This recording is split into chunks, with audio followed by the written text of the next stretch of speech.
Aziz milletim, değerli basın mensupları, sizlere en kalbi duygularımla, muhabbetle selamlıyorum. Sözlerimin hemen başında, Cuma günü vasıl olacağımız mübarek Kurban Bayramınızı şimdiden tebrik ediyorum. Rabbimden bu mübarek günler vesilesiyle milletimizi, Müslümanları ve tüm insanlığı felaha kavuşturmasını diliyorum. Kurban için tüm kurumlarımız hazırlıklarını tamamlamıştır. Ülkemizde kesilecek büyük ve küçükbaş kurbanlıkların tamamı yerli üretimdir. Gerek kurbanlıkların kontrolü, gerek kesim yerleri, gerek kesim sonrası temizlik hususunda gereken tedbirler ağırlıklı olarak yerel yönetimler vasıtasıyla alınmıştır. Kurban kesim yerlerinde yoğunluk oluşmaması için bayramın 2. ve 3. günlerinin de değerlendirilmesini tavsiye ediyoruz. Bayram için yolculuğa çıkacak tüm vatandaşlarımıza dikkatli olmalarını, kurallara riayet etmelerini özellikle hatırlatmak istiyorum.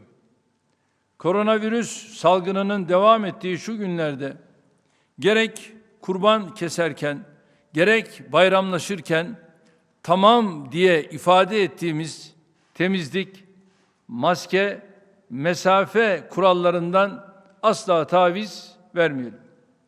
Sıkıntılı ve zahmetli olduğunu bildiğimiz bu kuralları kendimizin ve sevdiklerimizin sağlığı için harfiyen uygulayalım. İnşallah çoğu gitti, azı kaldı. Salgın dönemini geride bıraktığımızda inşallah yaptığımız fedakarlıkların karşılığını ziyadesiyle alacağımız güzel günler bizi bekliyor.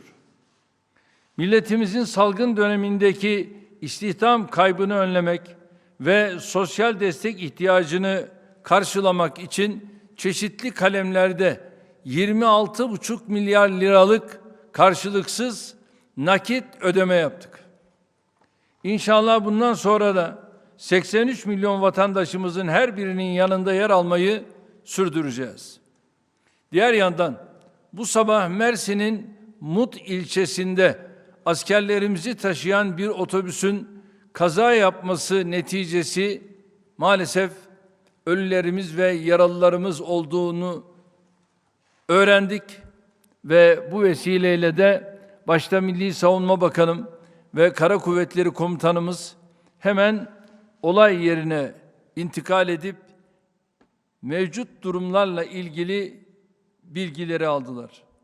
Ben özellikle Rabbim inşallah şehitler safında bu askerlerimizi haşreder, kendilerine rahmet diliyorum. Yaralılarımıza da Allah'tan şifalar niyaz ediyorum. Bu elim kazada şehit olan askerlerimize tekrar Allah'tan rahmet dilerken milletimizin de başı sağ olsun. Yaralı askerlerimize tekrar Rabbimden şifalar niyaz ediyorum. Aziz milletim, geçtiğimiz salı günü Cumhurbaşkanlığı hükümet sisteminin 2 yıllık değerlendirmesini kamuoyumuzla paylaşmıştık. Ortaya çıkan tablo, Türkiye'nin bölgemizde ve dünyada yaşanan olağanüstü gelişmelere, önüne çıkartılan nice engellere rağmen tarihi bir atılım dönemi içinde olduğunu gösteriyor. Hamdolsun Allah'ın yardımı ve milletimizin desteğiyle tüm zorlukların üstesinden geliyor ve hedeflerimize doğru adım adım ilerliyoruz. Hep ifade ettiğim gibi en büyük gücümüz birliğimiz, beraberliğimiz, kardeşliğimizdir. Vesayet oyunlarıyla, terör örgütlerinin saldırılarıyla, darbe girişimleriyle, siyasi ve ekonomik tuzaklarla yıkılamayan bir ülke oluşumuzu işte bu hasletlerimize sıkı sıkıya bağlı olmamıza borçluyuz. Bu gerçeği görenler tüm güçleriyle milletimizin birliğine, ülkemizin bütünlüğüne devletimizin egemenlik haklarına saldırmaktadır. Türkiye'yi hala geçmişin zayıf ve ürkek devleti sananlar bu saldırılarla netice almayı, ülkemizin üzerinde yeniden tahakküm kurmayı hayal ediyorlar. Halbuki artık her alanda altyapısını geliştirmiş, egemenlik haklarını kullanma iradesine sahip bir Türkiye var. Kendi gerçeklerinin ve gücünün idrakinde bir Türkiye var. Bir kez daha altını çizerek ifade ediyorum. Bizim kimsenin hakkında, hukukunda, toprağında, huzurunda, zenginliğinde gözümüz yok. Tek arzumuz ve tüm gayretimiz kendi hakkımızı, hukukumuzu, çıkarlarımızı korumaktır. Bu anlayışla, dayatmayla karşımıza çıkanlara cevabımızı uluslararası hukuktan kaynaklanan meşru gücümüzle vermekten asla çekinmiyoruz, çekinmeyeceğiz. Müzakere ve adil anlaşmalar yoluyla çözülebilecek meselelerde oldu bittiyle ülkemizi dışlamaya kalkanlar her seferinde bu cevapla karşılaşacaklarını bilmelidir. Hem geçmişte uğradığımız haksızlıkların telafisi, hem bugünkü haklarımızın müdafası, hem gelecekteki hedeflerimize ulaşmak için ne gerekiyorsa onu yapmakta kararlıyız. Dünyada devletler ve toplumlar arasındaki mücadele yöntemlerinin değiştiğinin gayet iyi farkındayız. Siyasi, ekonomik, sosyal, askeri her türlü rekabetin değişen diline ve tarzına uygun şekilde kendimizi sürekli yeniliyoruz. Hem sahada hem masada yeni dönemin gereklerine göre mücadelemizi veriyoruz. Bugüne kadar elde ettiğimiz kazanımları, milli duruşumuzu devrin ruhuyla mütenasip mücadele yöntemleriyle tahkim ederek sergiliyor olmamıza borçluyuz. İnşallah bundan sonra da aynı anlayışla ve azimle yolumuza devam edeceğiz. Aziz milletim, Ayasofya'nın Fatih'in vakfiyesine uygun şekilde yeniden ibadete açılması, ülkemizin egemenlik haklarını kullanma konusundaki kararlılığının son örneklerinden biridir. Sadece Ayasofya'nın serencamı dahi milletimizin bu topraklardaki 1000 yıllık varlığını hangi zorluklarla sürdürebildiğinin ispatıdır. Fethin en önemli hatırası olan Ayasofya'nın hangi şartlar altında 500 yıllık camilik vasfından çıkartılarak müzeye dönüştürüldüğünü tartışmanın bir anlamı olmadığına, kalmadığına inanıyorum. Önemli olan bu ulu mabedin yeniden asli işlevine, bağlayıcı bir hukuki belge olan vakfiyesinde belirtilen misyonuna dönmüş olmasıdır. Fatih'in 1453 yılında camiye çevirdiği İstanbul'un gözbebeği Ayasofya artık medeniyetimizin zirve sembollerinden biri olarak milletimize ve tüm İslam dünyasına, tüm Müslümanlara bir ibadethane olarak hizmet vermeyi sürdürecektir. Buradan Müslümanlar dışında Hristiyan alemi de aynı şekilde gelip ziyaretlerini yapabilecektir. Bilindiği gibi 10 Temmuz'da açıklanan bir yargı hükmünün ardından yayımladığımız Cumhurbaşkanlığı kararıyla bu ulu mabedin cami vasfını yeniden kendisine iade etmiştik. Hazırlıkların ardından 24 Temmuz'da Cuma namazıyla Ayasofya'nın kubbeleri yeniden ezan, Kur'an, salavat, tekbir sesleriyle inledi. Ayasofya'yı ecdadın emanetine uygun olarak 3 neslin hayalinde yaşattığı şekliyle bir cuma günü aslına rücu ettirdik. Hizmetine ömrümüzü adadığımız şehri İstanbul'un artık bize tebessümle baktığını tüm kalbimizle hissediyoruz. Bize bu günleri gösterdiği için Rabbimize hamdü senalar ediyoruz. Resul-i Ekrem aleyhissalatu vesselam Efendimizin müjdesine layık olabilmek umuduyla bu kutlu beldenin fethi için mücadele eden Eyüp Sultan Hazretleri başta olmak üzere tüm ilim ve hikmet erlerini rahmetle yad ediyoruz. İstanbul'un Fatihi ve Ayasofya'yı cami olarak vakfederek medeniyetimize kazandıran Fatih Sultan Mehmet Han'ı minnet ve şükranla yad ediyoruz. Yarım bin yıl boyunca bu ulu mabedin kubbelerini Kur'an, ezan, sala, dua sesleriyle çınlatan ecdadımızı hürmetle yad ediyoruz. Ayasofya'nın vakfiyesine aykırı şekilde müzeye dönüştürüldüğü günden beri bu ulu mabedin yeniden ibadete açılması için mücadele veren büyüklerimizin her birini saygıyla yad ediyoruz. Bu uğurda verilen mücadelelerin hem bizatihi şahidi olan hem bizatihi içinde yer alan bir kardeşiniz sıfatıyla yaşadığımız tarihi günlerin anlamını ve önemini her zerremizle hissediyoruz. Adeta Ayasofya'nın önündeki meydandaki gençlik yıllarımızı hatırlıyoruz. 83 milyon vatandaşımızın her birinin yurt dışındaki yüz milyonlarca kardeşimizin de bizimle aynı duygular içinde olduğunu biliyoruz. Tam 567 yıl önce cami sıfatıyla şereflenen bu mabedin sıradan bir müze yerine yapılış amacına uygun şekilde ibadethane olarak kullanılmasının her inançtan insanı mutlu ettiğine inanıyoruz. Bakınız, bundan bir asır önce vatan toprakları işgal edildiğinde yüz binlerce İstanbullu Sultanahmet ve Ayasofya'nın önünde toplanarak 700 senelik tarihin ağlayan minareleri önünde yemin ediyoruz diye başlayan ahitlerini tüm dünyaya haykırmıştı. Fatihlerin, Yavuzların, Kanunilerin ülkesi istiklalsiz kalamaz. Birbirimize ellerimizi uzatalım.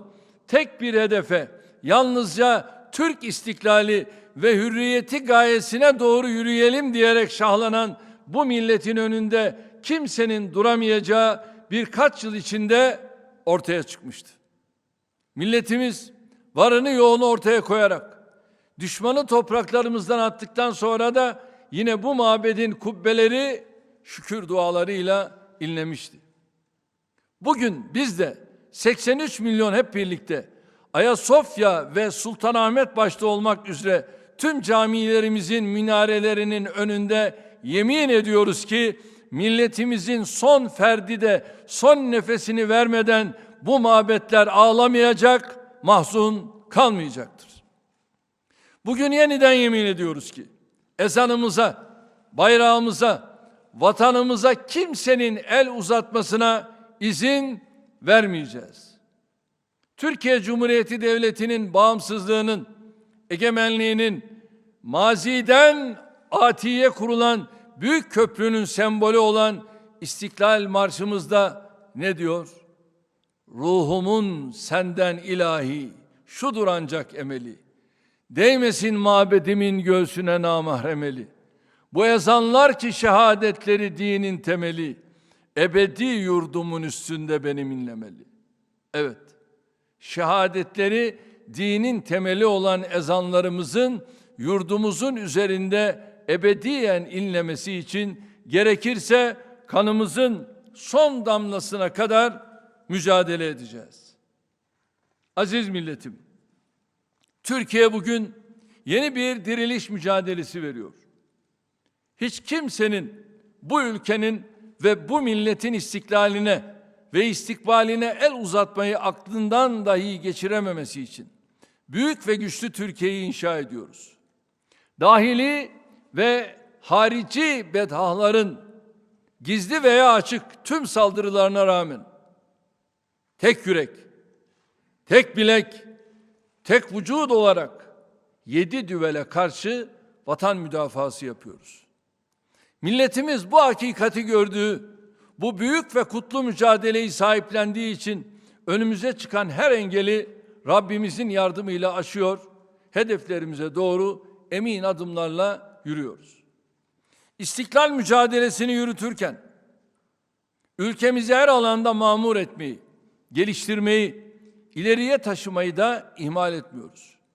Eğitimden sağlığa, ulaşımdan tarıma, enerjiden sanayi ve ticarete, sosyal desteklerden istihdama kadar her alanda Cumhuriyet tarihinin tamamına denk hizmetlerle ülkemizi geliştiriyor, kalkındırıyoruz.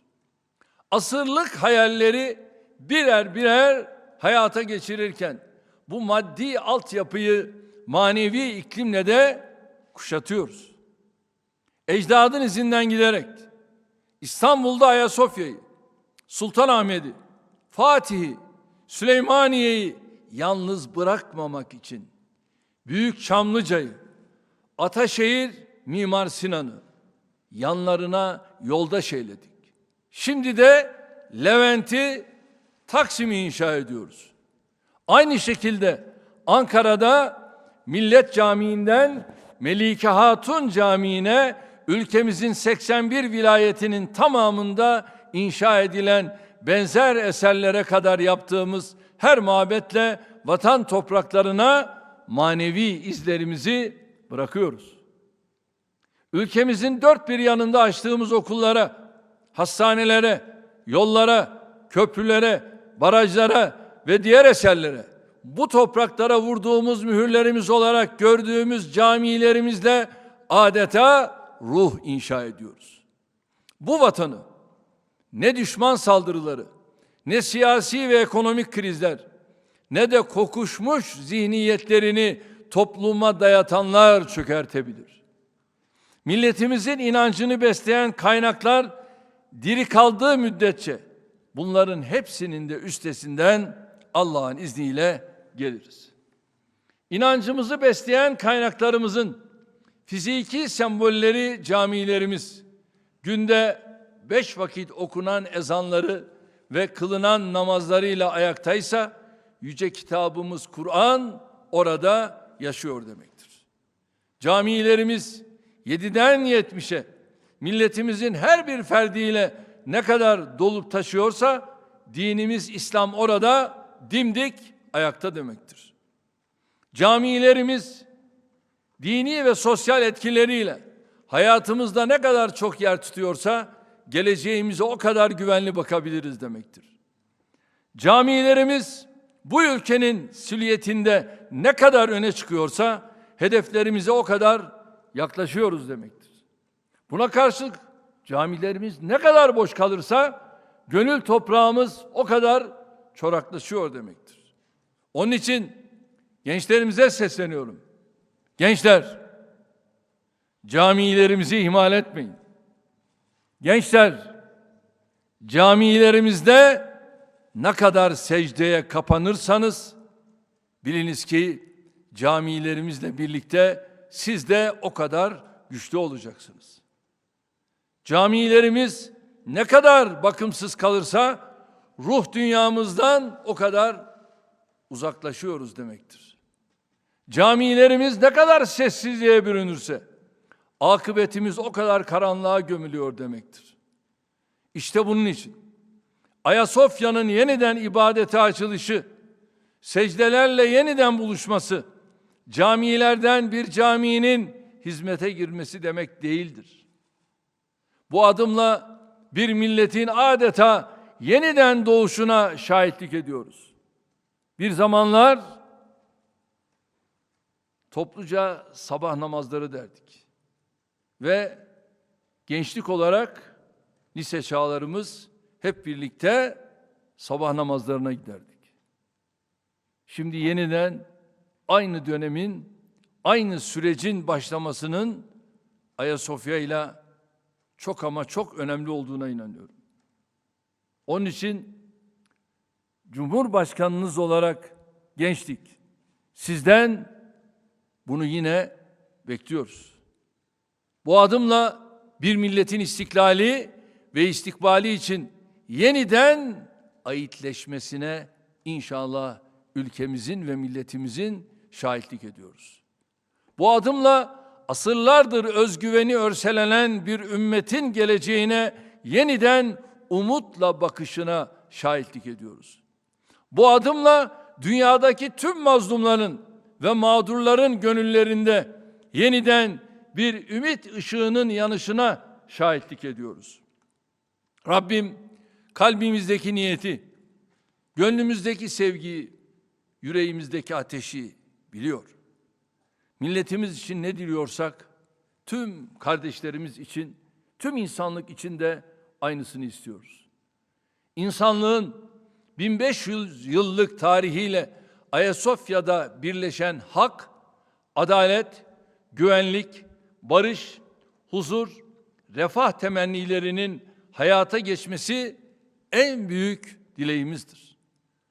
Bu kadim toprakların ilk insandan bugüne kadar geçirdiği tüm safhalar bir film şeridi gibi gözlerimizin önünden akarken başka türlüsünü zaten düşünemezdik. Rabbimiz şüphesiz güçlükle beraber bir kolaylık vardır. Öyleyse bir işi bitirince diğerine koyul buyuruyor. Evet, Rabbimizin emrine ve müjdesine uygun şekilde hareket ederek bitirdiğiniz her işin ardından diğerine yöneleceğiz. İşte 86 yıllık hayalimiz olan Ayasofya'yı yeniden Kur'an'la, namazla, cemaatiyle buluşturduk.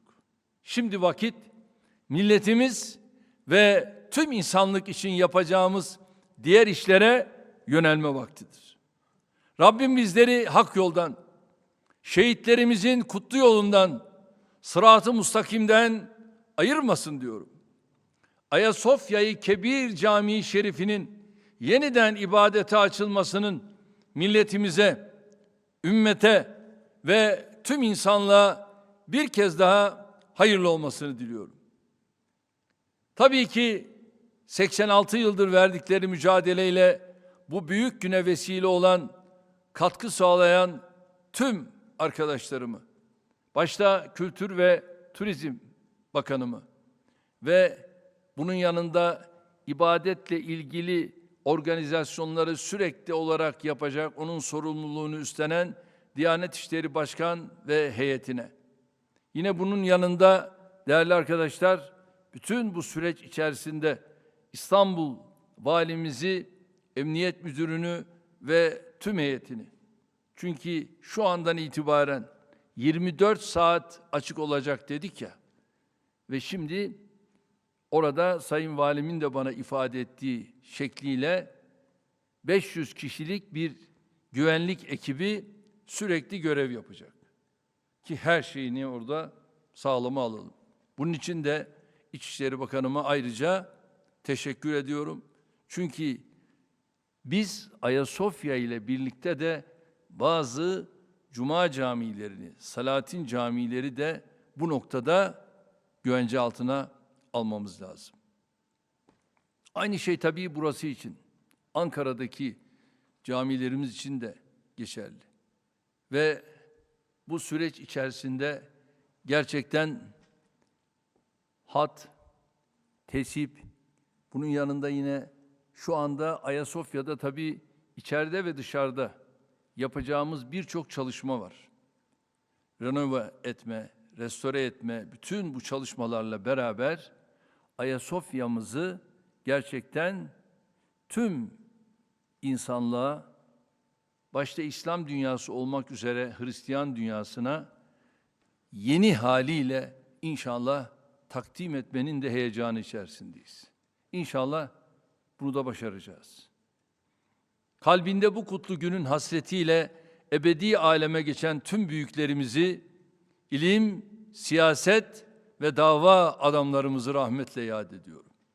Öyle büyüklerimiz vardı ki konferanslarında sadece Ayasofya konferansları yapar ve heyecanla şu ifadeleri kullanırlardı. Ayasofya açılacak, Ayasofya açılacak, bir gün Ayasofya açılacak derler ve hüngür hüngür onlar ağlar, bizler ağlardık. Ve elhamdülillah açıldı. Afrika'dan Asya'ya, Avrupa'dan Uzak Doğu'ya kadar dünyanın dört bir ucunda Ayasofya'nın açılışına bizim kadar sevinen kardeşlerime en kalbi muhabbetlerimi gönderiyorum. Aziz milletim, Ayasofya'nın yeniden ibadete açılması sürecinde şahit olduğumuz tartışmaların Türkiye'nin diğer alanlarda attığı adımlarla ilgili tartışmalardan hiçbir farkı yoktur. Ülkemizde bir kesim yapılan yollara, köprülere, havalimanlarına, hastanelere, barajlara, fabrikalara, yüksek teknoloji atılımlarına, savunma sanayi projelerine, siyasi ve diplomatik hamlelere ne tepki veriyorsa Ayasofya'da o tepki göstermiştir. Aynı kişiler, aynı zihniyet. Dikkat ediniz. Saflar aynıdır. Söylemler aynıdır. Mecralar aynıdır. En önemlisi gayeler aynıdır. Amaç özgüven sahibi büyük ve güçlü Türkiye'nin inşasının önüne geçmektir. Geçemeyeceksiniz. Engelleyemeyeceksiniz. Ve ok yaydan çıkmıştır ve maksuda ulaşacaktır. Bu tavrın demokrasiyle, çok seslilikle, farklılıkları savunmakla hiçbir ilgisi yoktur. Dikili ağacınız yok be. Dikili ağacınız yok.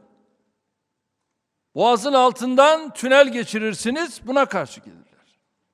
Avrasya Tüneli'ni yaparsınız, buna karşı gelirler. 3. köprüyü yaparsınız, buna karşı gelirler. Osman Gazi'yi yaparsınız, buna karşı. Nerede ne yaparsanız yapın, hepsine karşı gelir. Ya bir şey de siz yapın be. Yapın. Ama biz sizin gibi değiliz, biz teşekkür etmesini biliriz. Bunlar tam tersine. Bu tür tavırlar faşizmin, dogmatizmin, tahammülsüzlüğün en kara, en vahşi, en kin ve nefret kokan biçiminin tezahürleridir. Hele hele bu tavrın siyasi muhalefetle uzaktan yakından bir ilgisi yoktur. Esasen demokrasilerde muhalefete çok büyük işler düşer. Zaten demokrasi güçlü muhalefet varsa o da güç kazanır. Ama yoksa güç kaybeder. Yıllarca muhalefet savlarında mücadele etmiş bir siyasetçi olarak bu görevlerin ne olduğunu gayet iyi biliyoruz. Muhalefet demek yapılan her işe doğrusuna yanlışına bakmadan karşı çıkmak değildir. Demokrasilerde muhalefet demek daha iyisini yapabilecek fikri, zihni ve kalbi hazırlıklarla milletin gönlünü kazanmaya çalışmak demektir. Bu sebeple muhalefetin en az iktidar kadar çalışkan olması, üretken olması, mücadeleci olması, kucaklayıcı olması lazımdır. Maalesef ülkemizde böyle bir anlayışla, böyle bir gayretle görmüyoruz. Karşımızdaki tablo şudur. Bir tarafta ülkesinin ve milletinin büyümesi, güçlenmesi, gelişmesi, refahı için gecesini gündüzüne katarak çalışanlar ve onları destekleyenler vardır. Kahir ekseriyeti oluşturan bu kesim, ülkesinin ve milletinin istiklali, istikbali, güvenliği, huzuru, hedefleri için gerekirse canını ortaya koyma iradesini 15 Temmuz gecesi dost, düşman herkese göstermiştir. Diğer tarafta ise ülkesi ve milletinin geleceği için en küçük bir eser üretmemiş, fiili veya fikri katkı ortaya koymamış, çaba göstermemiş olanlar vardır. Bunlar için milletimizin Ayasofya'nın asli işlevine kavuşturulması talebinin olduğu gibi ülkemizin sınırlarının terör örgütleri tarafından kuşatılmasının da siyasi ve ekonomik tuzaklara maruz kalmamızın da bir anlamı yoktur. Bunlar için ülkemizin Doğu Akdeniz'deki, Ege'deki haklarını koruma mücadelesi de aynı hükümdedir. Terör örgütlerine göz kırpan, darbecilere arka çıkan, ülkesini her fırsatta yabancılara şikayet eden, kendilerine, millete hizmet için emanet edilen imkanları heba eden bu zihniyetin yaptığı işin adı muhalefet olamaz. Dünyanın hiçbir yerinde böyle bir demokrasi tanımı veya uygulaması yoktur. İster eski, ister yeni olsun. Muhalefet adına ortaya çıkan tüm aktörlere ve gruplara dikkatlice bakılarak şu soruya cevap verilmesini istiyorum. İşlerinde ülkeyi yönetmek için eğitimden sağlığa, adaletten güvenliğe, ulaştırmadan tarıma, enerjiden spora herhangi bir alanda dişe dokunur, kayda değer, ayakları yere basan, çözüm odaklı, somut teklifler içeren bir program ortaya koyan var mı? İşte kongre yaptılar. Ve bu kongrede sadece söylediklerini biz geliyoruz. Ya neyle geliyorsun? Projen var mı? Neyi yapacaksın? Eğitimde neyi yapacaksın? Sağlıkta neyi yapacaksın? Adalette neyi yapacaksın? Güvenlikte neyi yapacaksın? Dış politikada neyi yapacaksın? Var mı? Yok. Bu soruyu samimi olarak değerlendirip de evet şu var diyebilen kimseye bugüne kadar biz rastlamadık. Çünkü böyle bir aktör de, böyle bir ekip de yok. Muhalefet adına tek yaptıkları şey, bizi ve hükümetimizi çoğu defa da iftiraya varan yalanlarla kötülemektir.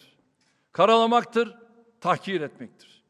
Tenkit ile iftira arasındaki sınırı ortadan kaldıran bu süfli anlayışı şiddetle reddediyoruz. Hayatımızın hiçbir döneminde mükemmel olduğumuzu, her şeyin en doğrusunu bildiğimizi, en idealini yaptığımızı iddia etmedik, etmiyoruz. 40 yıllık siyasi yaşamımda hamdolsun böyle bir şey yok. Hep çabaladık, hep gayret ettik, koştuk, koşturduk ama eser ortaya koyduk. Aziz milletim, kusursuz olan sadece Yüce Yaradan'dır. İnsan kendisine bahşedilen en büyük nimet olan aklı yanında eksikleriyle, zaaflarıyla, hatalarıyla maruf bir varlıktır. Biz ülkemize ve milletimize her alanda en güzel hizmetleri vermeye çalışırken aynı zamanda milletimizin bize işaret ettiği eksiklerimizi de tamamlamanın gayreti içindeyiz. Hizmetlerimiz yanında bu hasbi ve samimi duruşumuzla milletimizin gönlünde 18 yıldır zirvedeki yerimizi muhafaza ettik. Bugün de aynı samimiyetle milletimizin huzurundayız. Cumhur İttifakı olarak şu anda büyük bir gayretle gerek parlamentonun içinde gerek parlamentonun dışında bu gayretimizi sürdürüyoruz. Rabbim Cumhur İttifakı'nın bu dayanışmasını inşallah daha da güçlü bir şekilde yola devam etmesini bizlere nasip etsin. Sürekli yeni projeler, yeni yatırımlar, yeni atılımlar, yeni açılımlar peşinde koşuyor. Her yeni günü bir öncekinin ilerisine taşımaya çalışıyoruz. Arkadaşlarıma onu söylüyorum. Sürekli projelerimizi hayata geçirelim. Sürekli açılışlarla yolumuza devam edelim. Durmak yok, yola devam. Milletimiz görev tevdi ettiği, Allah ömür ve sağlık verdiği müddetçe de tüm gücümüzle çalışmayı sürdüreceğiz. Hakkın takdirine ve milletin teveccühüne olan teslimiyetimiz bakidir. Aziz milletim, değerli basın mensupları, sözlerime son vermeden önce kabine toplantımızdaki istişarelerle kesinleştirdiğimiz birkaç hususu sizlerle paylaşmak istiyorum. Bu bayramda 6. defa 12,4 milyon emeklimize biner lira bayram ikramiyelerini ödüyoruz. Bugüne kadar ödediğimiz bayram ikramiyesi tutarı, bunu muhalefetin aklında iyi tutması lazım. Bakın ne kadar biliyor musunuz? 64,2 milyar liradır. Küsuratı koyalım, 64 milyar lira. Ayrıca engelli ve yaşlı aylıkları ile evde bakım ücretlerini de bayramı beklemeden hesaplara yatırıyoruz. Aynı şekilde yüksek öğrenim öğrencilerimizin kredi ve burs ödemelerini de bayram öncesi tamamlayacağız. Bu kapsamda 1.055.000 öğrencimize 603 milyon liranın üzerinde ödeme yapacağız. Ey gidi günlere. Memurunun maaşını ödeyemeyen kişiler vardı biliyorsunuz. Bunlar şimdi muhalefette. Hamdolsun. Bizim böyle bir problemimiz 18 yıldır olmadı. Her şey tıkır tıkır tıkır işledi.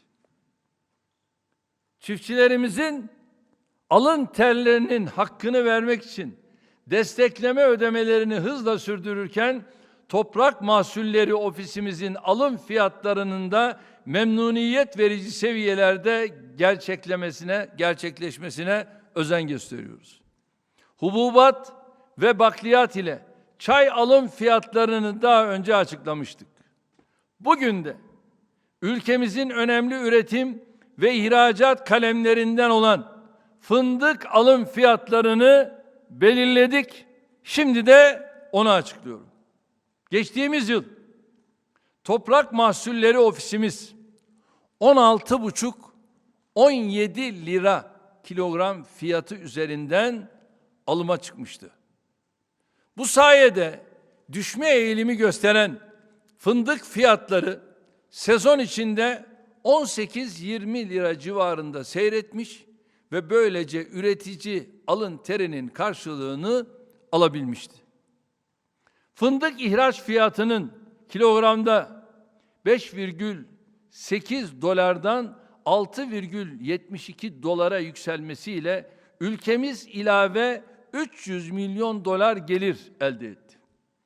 Toplam fındık ihracatımızda 2,2 milyar dolar olarak gerçekleşti. Tabii bu rakamları bilmeyenler, bilseler de ne anlama geldiğini kavrayamayanlar, tamamı yalan veya yanlış olan bilgilerle milletimizin kafasını karıştırmak için sürekli uğraşıyor. İster cehaletten, ister art niyetten kaynaklansın, bu tür hezeyanları şiddetle bir kenara bırakıyorum. Bizim muhatabımız da yetki ve güç kaynağımız da milletimizin ta kendisidir. Onun için bugün yeni sezonun fındık fiyatlarını açıklayarak milletimize hizmet etmeyi sürdürüyoruz. %50 sağlam iç esasına göre Giresun kalite kabuklu fındık için Toprak Mahsulleri Ofisimizin kilogram alış fiyatı 22,5 liradır. Levant kalite kabuklu fındık için ise bu fiyat kilogramda 22 liradır. Ayrıca yüksek randımanlı fındık tesliminde ortalama kilogram başına 1 lira, alan bazlı mazot ve gübre desteği olarak da yine kilogram başına 2 lira destekleme ödemesi yapıyoruz. Böylece fındık üreticisinin kilogramdaki kazancını 25 ila 25,5 lira düzeyine yükseltmiş oluyoruz. Ey muhalefet, rakamları iyi tespit et, iftiraya yönelme. Yeni fındık hasat döneminin üreticilerimize hayırlı olmasını diliyorum. Bol, bereketli hasat diliyorum. Ayrıca incir, kuru incir ve kuru üzüm müdahale alımlarına bu yıl kayısı da ilave ediyoruz. Her alanda üreticimizin yanında yer almaya devam edeceğiz. Bilsinler ki AK Parti iktidarı hiçbir zaman üreticisini, çiftçisini vesairesini yalnız bırakmayacaktır. Her zaman onların yanında yer almaya devam edecektir. Bu duygularla bir kez daha sizleri sevgiyle, saygıyla selamlıyorum. Kalın sağlıcakla.